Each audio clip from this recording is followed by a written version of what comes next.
Olá, pessoal, tudo bem com vocês? Eu espero que sim. No vídeo de hoje eu vou contar para vocês a pior crise de pânico que eu tive, como foi, o que eu senti e para vocês identificarem se é realmente uma crise de pânico que vocês passaram ou estão passando.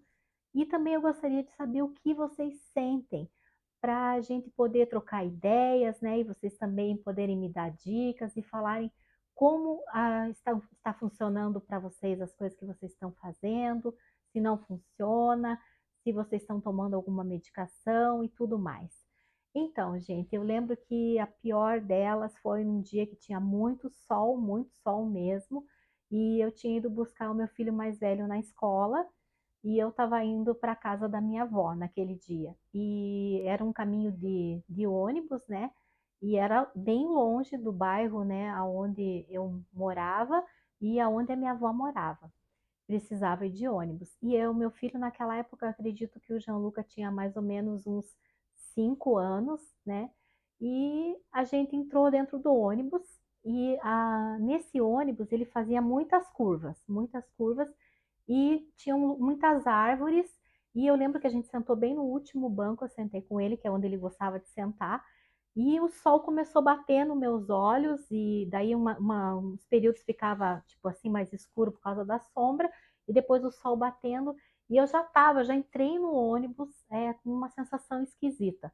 E eu lembro que daí ele conversando comigo, perguntando as coisas, e eu já não conseguia prestar atenção no que ele estava falando, e fui me sentindo mal, mal, mal, até que eu falei, vamos descer. E eu lembro do rostinho dele me olhando, tipo, né, por quê? E eu lembro que a gente desceu, e quando a gente desceu, aí veio a pior crise que eu tive na minha vida. Eu parecia que eu não sentia minhas pernas mais, e eu com uma criança pequena, mais apavorada ainda por causa disso. E eu lembro que eu comecei a chorar, eu tinha a impressão que eu estava saindo de mim, que eu estava morrendo, e eu falava, meu Deus, me ajude, porque daí. E ele me olhando e vendo eu chorar, e ele perguntava por que que eu estava chorando, e como é que eu ia explicar para uma criança e nem eu sabia o que estava acontecendo comigo. E eu só pedia para Deus que eu conseguisse chegar na casa da minha avó. Gente, eu andei, eu não sei quantos quilômetros a pé com ele em crise, né? Então eu lembro que vários carros pararam, ofereceram carona porque eu chorava muito, muito, eu chorava alto porque eu estava com tanto medo, tão apavorada, que eu não estava nem aí com ninguém, né? E eu vi que o meu filho ficou apavorado de me ver daquele jeito, mas aquilo não passava, gente. E eu lembro que a gente andou a pé, acho que foi mais ou menos uns 45 minutos até chegar na minha avó. E ele foi andando, umas horas eu pegava ele no colo, outras ele andava também. E eu lembro que parecia assim que eu não estava em mim, que aquele que estava em volta parecia que o tempo tinha parado, a sensação que eu tinha, sabe? Que não era real. E eu andando ali com ele, chorando, e carro parava, eu levo você para casa, às vezes tinha homem com mulher, e a mulher dizia, não entre, a gente leva vocês. Quem disse que eu ia conseguir entrar no carro de alguém mais, ainda mais um estranho? E naquela época não tinha celular, assim, como é hoje, né? Eu nem tinha celular, eu lembro. E eu lembro que a gente foi andando, e a crise foi passar quando eu estava muito perto da casa da minha avó. Depois que a crise passou, gente, parecia que alguém tinha me dado uma surra de cima embaixo. Eu sentia dor no corpo todo, um mal-estar, um sentimento de culpa, de impotência, de nossa, eu não sei nem explicar, sabe? Hoje em dia, quando eu olho para trás, assim, é difícil, né, assim, até de falar daquilo tudo que aconteceu, porque é por causa do meu filho, né?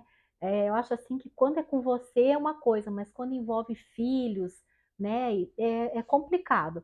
Eu estou contando esse episódio hoje para vocês porque muitas mães me procuram, né? E me contam, né, o que elas passam às vezes com os filhos, e elas não sabem como reagir, e a criança, né, também não sabe o que fazer, e fica uma coisa assim horrível. Mas essa sensação, tudo isso que eu passei, por que que eu resolvi contar isso hoje? Para você ver que por pior que foi a crise, foi a pior que eu tive, não me aconteceu nada, né? Realmente a mente da gente, é uma coisa assim fenomenal, né? Ela pode, se você dá, se você alimenta aquilo, dá lugar para o sentimento ruim, para o medo, para a ansiedade, aquilo vai se tornando cada vez maior, né? E daí chega um ponto que você não dá conta mais do que você está sentindo, que foi o que aconteceu comigo aquele dia. Então, mas eu hoje em dia, graças a Deus, né, já faz muitos anos, graças a Deus eu tô bem, né, nunca mais tive crise nem nada, as pessoas me perguntam muito, né, já faz mais de 20 anos isso, né, que eu nunca mais tive crise, mas as pessoas perguntam para mim, ah, mas o que que você fez e tudo mais. Se você quer saber isso, você tem vários vídeos no canal onde eu explico com detalhes, né, como foi, como aconteceu, né, e o que eu fiz, o que eu deixei de fazer, coisas que realmente funcionaram para mim. Porque o objetivo do canal, gente, é esse, é ajudar vocês, né? Vocês saberem que tem jeito sim de sair disso tudo, que essas sensações, elas são somente sensações, não são reais, você não está doente, né? Muitas vezes as pessoas acham assim que é frescura, você está inventando, não é nada disso, né? Eu quero dizer para você que não é frescura o que você sente, que é importante, sim, você é importante, então se cuide, né? Faça aquilo que tiver no seu alcance. Se você é uma pessoa cristã, se você acredita em Deus, coloque a sua fé em Deus, sabendo que Ele pode transformar toda essa situação assim como Ele transformou a minha, tá bom? Esse é o vídeo de hoje, que Deus te abençoe e até a próxima.